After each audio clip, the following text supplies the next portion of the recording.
HBC and JB. Hey.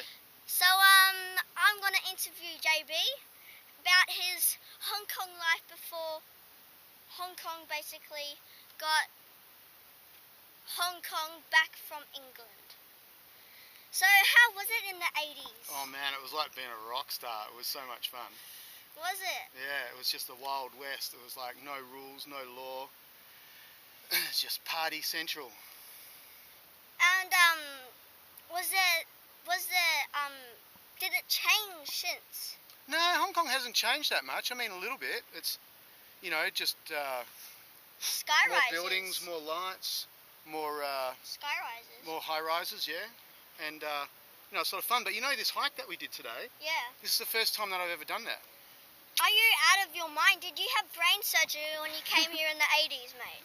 Did someone punch you and then you got a little bit easy? Well, I was up to a lot of mischief, which I could never tell you about because it was the late 80s after all. But I worked for the newspaper here, the South China Morning Post. Yeah. I was the only Western photographer. They used to, Guelo, which is actually foreign devil, but... Oh, you're a devil now. Yeah. Good to know. I was a devil in those days. Guys, he's a devil. Get away.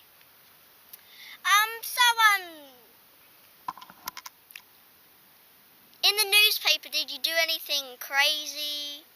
Yeah, Weird?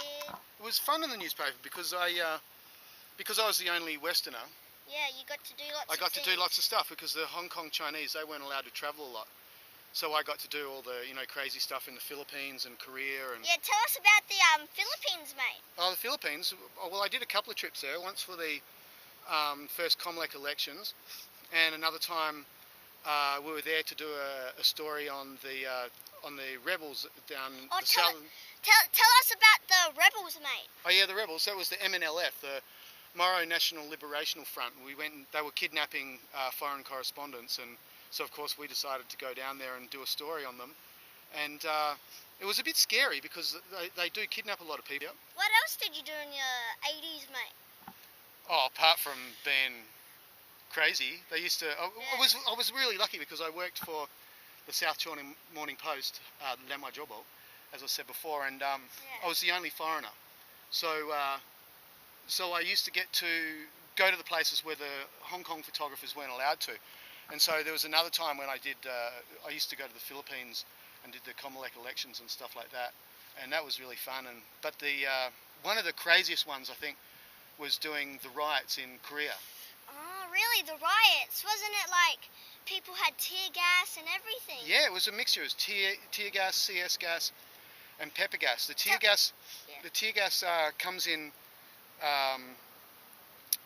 the tear gas comes in like little grenades, and the pepper gas comes in little like shotgun pellets that get fired at like 100 rounds a second out of the top of a truck.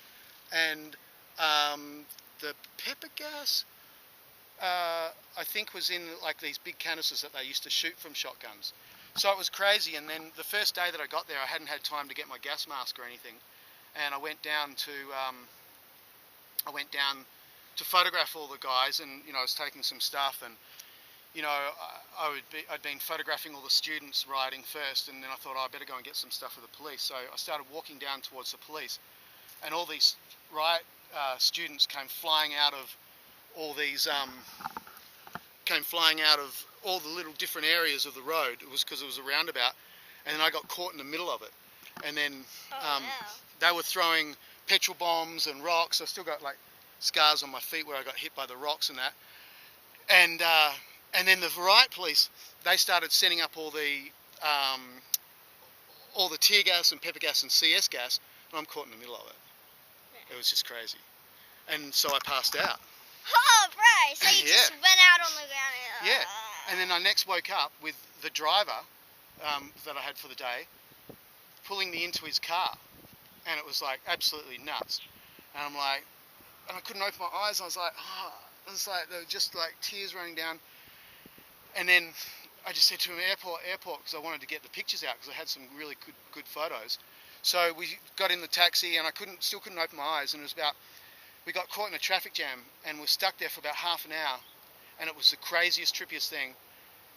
The traffic cleared, I was able to open my eyes, pull them open, and I looked over to my right, and sitting down along there was riot police as far as I could see, and they were all in the same condition as me, with all tears and all red and couldn't breathe and stuff like that. Yeah. And I looked over, and this one guy looked up at me, and he was looking down. As I looked over, he looked up at me, and he said, "I'm sorry." What did he do? Because he was sorry that I was caught in what what was happening in his country with all the riots and stuff. But you went and did it. I know. I asked myself to be there. I wanted to be there. So, but it was really amazing. And then as he said, "I'm sorry," the traffic cleared and we drove off. And it was, I can remember it as if I was there yesterday.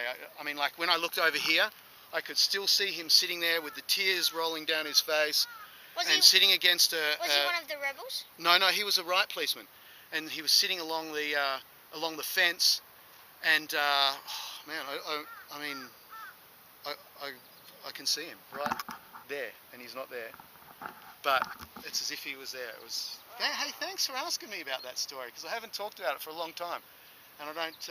And have I told you that one before? No, you never told me that story that you just said now, but you told me about how the riots and everything. Yeah. But yeah, how trippy is that? Can you see what I'm saying though? When I looked over, he said, "I'm sorry," the traffic cleared and we drove off, and it was the last time I ever saw him. I hope he's alright.